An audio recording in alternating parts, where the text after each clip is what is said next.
Cheryl Cosin po at narito ang update ukol sa bagyong Juan. Nananatili po ito sa labas ng Philippine Area of Responsibility at ito ay nasa tropical storm strength na.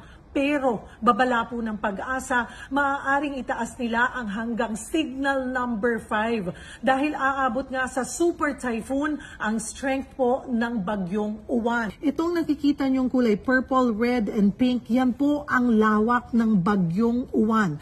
Nasa lawak ito na nasa 900 kilometers at posible pang umabot hanggang 1,000 kilometers po ang diameter nito. Kaya inaasahang makakaapekto ito sa buong Luzon and parts of Visayas.